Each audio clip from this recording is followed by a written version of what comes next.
sitios en el feminismo eran demasiado negras, ¿no? Y cómo realmente estaban como con un pie puesto en cada sitio y que realmente no estaban en ninguno de esos dos sitios, ¿no? Y esto es lo que nos pasa a muchas personas, pensar sobre vuestras propias realidades. ¿En cuántos sitios no estáis que perteneces pero no terminas de pertenecer porque tienes algunas cosas que te llevan a otro sitio al que tampoco terminas de pertenecer del todo, ¿no?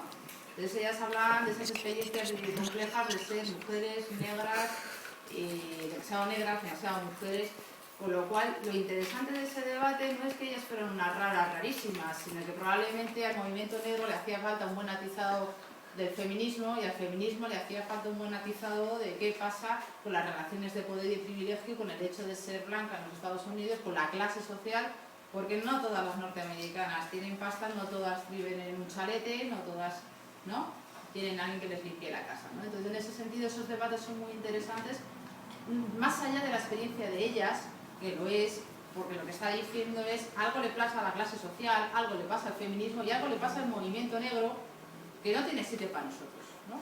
Y ellas hablaban de la simultaneidad, de que todas esas cosas son simultáneas, es decir, que suceden al mismo tiempo y están relacionadas entre sí.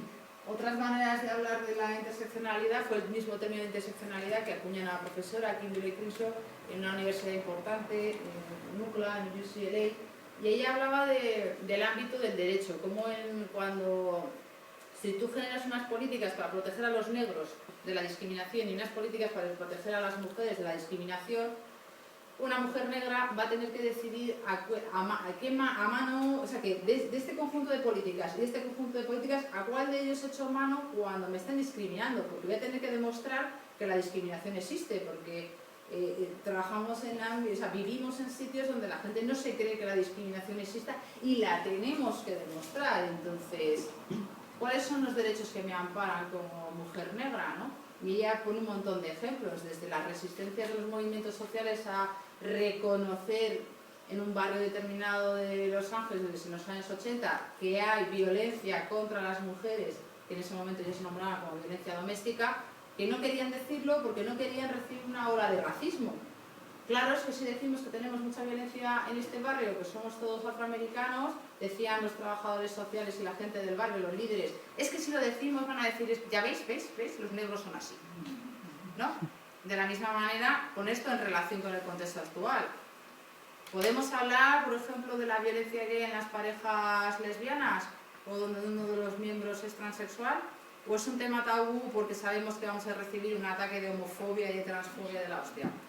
Las personas gitanas pueden hablar de algunos de los problemas que tienen en su comunidad, o es que el racismo tan intenso que tenemos en la sociedad es que no se puede ni permitir el lujo de hablar de esto, ¿no? Y Kimberly Crenshaw ponía sobre la balanza y decía, bueno, si no decimos que esto está sucediendo, vale, nos evitamos el racismo, pero ¿sabéis qué? La gente no se va a movilizar ni va a ser consciente que tiene un problema porque no lo hacemos saber, y todo el mundo piensa que su problema es individual en lugar de ser un problema colectivo, por ejemplo, ¿no? Y luego hay más autoras, por ejemplo, Collins, que habla de que es una matriz de dominación, con lo cual empezamos a dar pasos a cosas más interesantes, no solamente que la gente estemos discriminada y lo pasemos fatal, sino que hay algo que se llama poder y que genera privilegios, ¿no? Y yo creo que esto es interesante porque además no es como que alguien está fatal y hay alguien que está fenomenal, sino que los privilegios y la exclusión no se reparten de manera homogénea. Hay gente que puede estar excluida en algunas áreas de su vida y en otras todavía tener privilegio, ¿no? Que esto no funciona de manera o todo o nada, por lo menos no para todas las personas, ¿no? Y hablas de las matrices de dominación, otra gente habla de ejes de desigualdad, poniendo el acento en el racismo, el sexismo, la homofobia, interdependencia de los ejes de opresión para hacer un enfoque más de qué le hace el racismo, por ejemplo, a la clase social, qué le hace la clase social al género, qué le hace el género, ¿no? Esas relaciones recíprocas. Otra gente habla de discriminación múltiple y este es el término que se ha convertido más en ley, es decir, que esto que viene de los movimientos sociales, que pasa por la academia, termina teniendo un impacto sobre las políticas públicas. De hecho, la Unión Europea habla con estos términos. Algunos de los planes de igualdad, incluso de género, en el Estado español empiezan a hablar de la discriminación múltiple. Es decir, que hay personas que le pasan varias cosas de manera simultánea. El problema es cuando lo interpretamos como sí, yo voy a hablar de las mujeres, de los inmigrantes, de los gitanos y de la diversidad funcional, como si todo eso no pudiera pasar a la vez. Esa sería una mala interpretación, ¿no?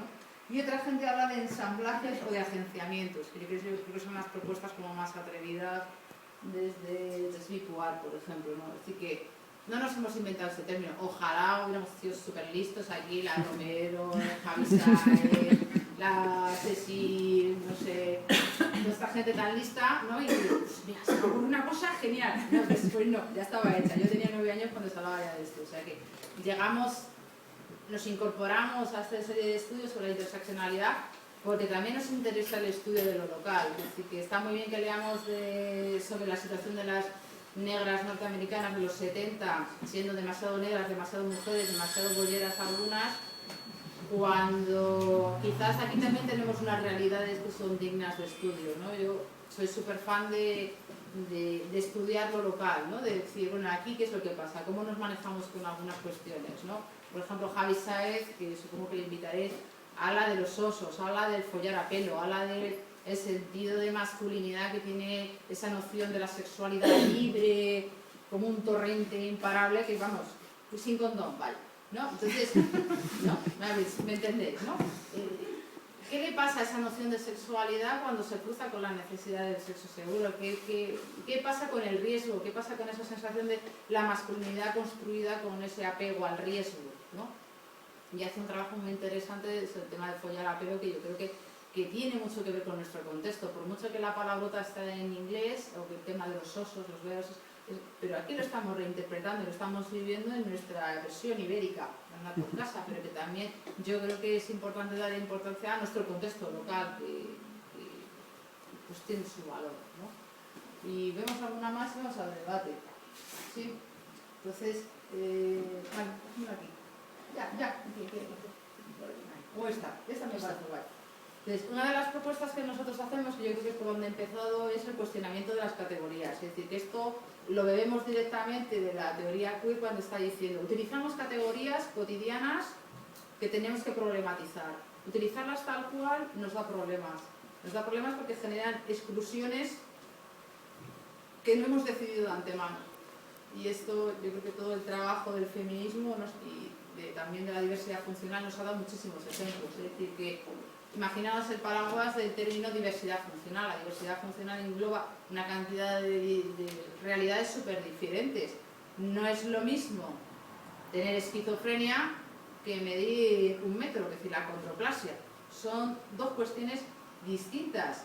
Es decir, la aceptación social que tenemos de una cosa que pobrecemos desde el nacimiento, que una cosa que a saber lo que has hecho tú para coger eso. Pues que eres mala persona, se traduce la enfermedad mental como eres mala persona, es decir, que de alguna manera estamos interpretando socialmente, ¿no? Le damos un significado a alguna de esas realidades que podría ser así como podría ser de otra manera, lo cual quiere decir que tenemos mucho que decir las personas en qué significan las cosas, en cómo nos enganchamos con ellas, cómo hacemos activismo, cómo lo entendemos, cómo transformamos nuestras sociedades, ¿no? Entonces, en ese sentido, yo decía, hay que explorar las categorías, porque las categorías son problemáticas y a veces tenemos consensos falsos sobre esto, ¿no? Y digo que es útil para muchos ámbitos del trabajo, no solamente desde la teoría queer, que también. Me interesa el tema de las relaciones recíprocas, es decir, cómo la clase social le hace algo al género, el género le hace algo a la sexualidad, y todo esto es una maraña de relaciones que no son unidireccionales, ¿no? Y que de alguna manera hemos puesto mucho el acento en la exclusión. Claro, es que si tienes discapacidad, y eres gitana, y eres mujer, y vives en un extrarradio de una ciudad, hostia, te pasan muchas cosas, claro, ya. Pero probablemente la gente que está en esas situaciones también tiene maneras de convertir en positivo toda esa su experiencia a través de la agencia, es decir, qué autogobierno hago yo de mi vida y de mis cosas, ¿no? Y cómo me asocio contigo, que a lo mejor te pasan cosas parecidas, y nos inventamos una manera de darle respuesta a nuestras necesidades. Yo creo que los movimientos sociales tienen una larguísima experiencia de hacer esto cuando entendemos que hay un yo colectivo y no solamente me pasa a mí. También podríamos hablar de cuántas cosas tiene nuestra sociedad que nos lleva a pensar que nuestras experiencias son únicas, individuales, particulares y privadas, por lo cual las posibilidades de enfrentarte a ello como grupo son muy pequeñas, ¿no? Me decía hace poco Justa Montero que le preguntaba a las chicas del 15M que se habían abortado y se quedaban todas como locas. ¿Qué? ¿Abortado? ¿Qué? ¿Perdona? Si esto es una idea para el feminismo, no es que lo haya hecho yo personalmente, ¿no? O sea, como que Había algo de la experiencia de la gente más mayor alrededor del tema del aborto que no le parecía que fuera vergonzoso, mientras que la gente más jovencita entendía que esto era una cosa privada de la que no se tenía que hablar. Y esto recuerda peligrosamente a la sexualidad, a las drogas, a, yo qué sé, a los trastornos de la alimentación. Esto es una cosa que hago yo porque no te la cuento a ti, porque a ti qué más te da. No, pues esto es una cuestión no solamente de una cosa en abstracto, sino en primera persona, cómo lo vivimos, ¿no? Cómo lo hacemos, ¿no? Entonces, la agencia, ¿no? Esa capacidad de empoderarse y de hacer cosas sobre tu vida tiene mucho que ver con esto también, pero es toma de conciencia. Si no existe esa toma de conciencia y colectivización, es un problema que te comes tú y se lo cuentas a alguien en una consulta privada, que puede ser un médico, puede ser un psicólogo o psicóloga, puede ser un cura, pero se convierte en algo privado, se desprende de esa cuestión colectiva, ¿no? Que genera revolución, que genera enfado, que genera salir a la calle, ¿no? Y otra cuestión que me interesaba mucho, que creo que voy a dejar aquí, sería el tema del etcétera. Cómo hay algunas realidades de las personas que se pierden en un etcétera, ¿no? Clase social, género, discapacidad, acento, dónde vives, y etcétera. Y cogemos ese etcétera como si fuera un gran cajón desastre. Y si te das cuenta, casi todo lo que vivimos las personas está guardado en el etcétera del que no hablamos, ¿no? Cuando decimos, es que vamos a hablar de los butch femme, vamos a hablar de los osos y follar a pelo, de los gitanos gay, uy, eso no existe, está perdido, esto es invisible, esto es un tabú, esto es una minoría. Bueno, ese es el etcétera. Ese es el etcétera que vivimos casi todo el mundo en algún ámbito de nuestra vida, del que no se habla y sobre el que cae un gran manto de silencio, que es el que dificulta que hablemos de él, porque como solo te pasa a ti, como no está colectivizado, como no hablamos de ello, como no nos articulamos desde ahí, entonces lo que sucede es que no tenemos ni idea. No tenemos ni idea de esta cuestión porque solo te pasa a ti. Y en realidad estás sentado al lado de otro que también solo le pasa a él. Y sentado al lado de otro que solamente le pasa a él, ¿no? Cuando en realidad tenemos muchas cosas sobre las cuales podríamos articular una acción colectiva, ¿no? Y yo creo que te voy a pedir que pases al final para que se vean los autores. Y yo creo que vamos a entrar en el debate, porque yo tengo una capacidad de rollo impresionante.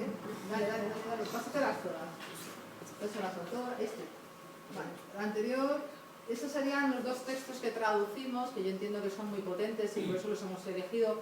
El primero que viene desde los movimientos sociales, como has dicho tú muy bien, y el otro desde Kimberly Crenshaw, que lo ha articulado desde el ámbito del derecho. ¿Me pasas una? Aquí además tenemos una ilustración de NAC, que yo creo que le invitasteis para lo de 1, 2, 3 historietas, bueno, que ha hecho una cosita para chavales, que ha ilustrado algunos de los artículos, y veis que hablamos de la sexualidad en las personas con diversidad funcional, y hablamos de la idea del passing, del que no se me note, ¿no? Del pasar como sí, ¿no? Y los costes que esto tiene. Hay un texto estupendo sobre los butch feminines, diásporas queer, de la cocina de Carmen Romero, y ahora en las cocinas de todo el mundo, claro. El tema de Javi Sáez que hemos nombrado, del SIDA y la cultura B, la masculinidad, el tema de los gitanos gays en España con David, el tema de los maricas, bollos y trans en los CIES, que es una conversación con Eva Herrero, que ya está en el ferrocarril clandestino y ha trabajado mucho en este ámbito. El circo de los horrores, que es un texto muy chulo de Gerard, en el que habla de la interseccionalidad en general, y luego habla de una relación epistolar de un activista con una persona que está privada de libertad en una cárcel y cómo pues, tiene unas vivencias alrededor del cuerpo y la intersexualidad que son tremendas, ¿no? Virginia habla de su proyecto en el MUSAC, en el Museo de Arte Contemporáneo de León, y cómo tiene un proyecto con la cárcel de allí de León y justo participan unas personas trans, unos chicos gays, y cómo es la experiencia de la cárcel cuando está atravesada por el hecho de ser migrante y tener la expectativa de ser repatriado, ¿no? Que creo que es muy potente. Y este es el último texto de los bichos raros, sobre los toros y danzas en Guinea Ecuatorial, y esta es una de las fotos que aporta Cecil, que es estupenda, ¿la veis ahí, no? El Amazona puesta de te lo como todo. Yo creo que es la cara de te lo como. Y ya, se finí. Y si os parece entramos en el debate que yo en madrugada estoy con la cafeína y si no... ¿Tenéis preguntas?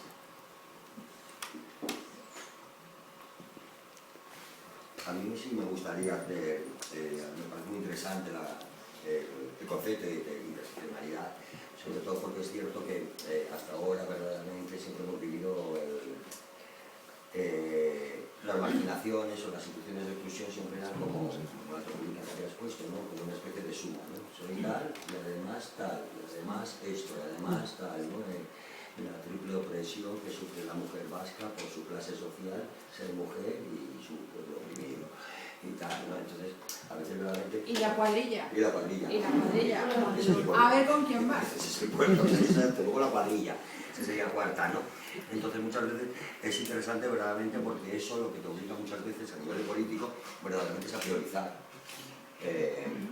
priorizar una de ellas, ¿no? Entonces, el olvidarte de las otras, olvidar esas prioridades, verdaderamente yo creo que no son hechos políticos en los cuales optemos, sino que seguramente también son, en un momento dado, nos hacen que primemos unos u otros.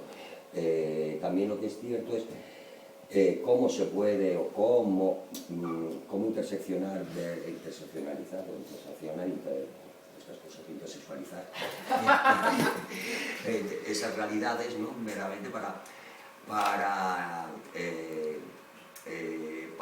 hacer, yo siempre soy así como muy pragmático, o sea, cómo se puede hacer para tenerlas en cuenta a la hora de la vertebración de cuestiones políticas. Eso me gustaría, porque a mí lo veo a veces como complicado, porque también muchas veces las múltiples identidades que nos atraviesan, o sea, cómo las priorizamos, cuándo somos tal, cómo somos esto, tal, cómo vamos dejando, entonces, cómo esas pueden estar, cómo podemos hacer que esa visibilidad de las diferentes identidades quede siempre patente sin que políticamente utilicemos unas u otras, negando o ocultando un poco eso. Eso me preocupa un poco porque a veces no sé cómo colocarlo más.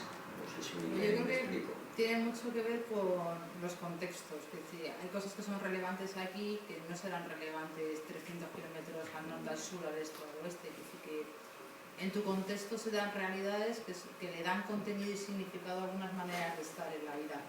Y esas son las identidades o esas son las desigualdades, o llámalo como quieras, que son las que van a generar desigualdades, las que van a generar movimientos sociales por los cuales se excluyen unas personas o se privilegian a otras. Yo creo que el papel de los movimientos sociales es tomar decisiones, en el sentido de existe una maraña tremenda de problemas sociales y elegimos una prioridad sobre los mismos, pero la prioridad no tiene que estar basada en el desconocimiento, en no saber que los problemas están ahí, sino si tú y yo y tú nos vamos a sentar a trabajar juntos, de lo que tenemos en común, ¿qué entendemos que queremos hacer primero? ¿Me explico? Yo no estoy diciendo que todo el rato todas las desigualdades tienen que estar presentes, sino cómo se articulan en tus realidades, en las mías y en las tuyas, y si queremos trabajar juntos, ¿qué tenemos en común para ponernos a trabajar? Es decir, sin producir un proceso de asimilación, que tú para trabajar conmigo no tengas que dejar de ser tú y parecerte más a mí o yo a ti. Cuando estamos hablando, yo he trabajado mucho tiempo en políticas de igualdad, ¿no? Y las políticas de igualdad al final lo que le están pidiendo a las mujeres es que sean muy mujeres, porque se entienden a las mujeres como dentro de una relación, como madres, como esposas, como víctimas del patriarcado, cuando las mujeres son bastantes más cosas, también por esto. No sé si me explico. Entonces, en ese sentido, articular luchas sociales que a lo mejor puede que tengan que ver a veces con las identidades, probablemente serán más útiles y tienen más que ver con las prácticas sociales, con los problemas sociales donde nos podemos encontrar diferentes realidades y donde la gente puede hablar en primera persona de sus cosas. Es decir, muchas veces que la gente no puede ni siquiera hablar de esto. Hay muchos temas que se mantienen en un ámbito de tabú. O sea, hay gente que su estrategia de supervivencia es apallarse y ser lo menos gitano posible, ¿no? O ser lo más de capital posible, o tener el acento más aceptado en tu entorno y eliminar de tu vida esos rastros que te diferencian. A veces es una estrategia de normalización y de supervivencia, pero al final, ¿quién eres tú, ¿no? En todo ese proceso? Entonces, yo sí que creo que en vez de ser una cosa como imposible, utópica, problemática, esto de la interseccionalidad, creo que tiene que ver más con escuchar a la gente. Bueno, ¿qué te pasa a ti? ¿Qué me pasa a mí?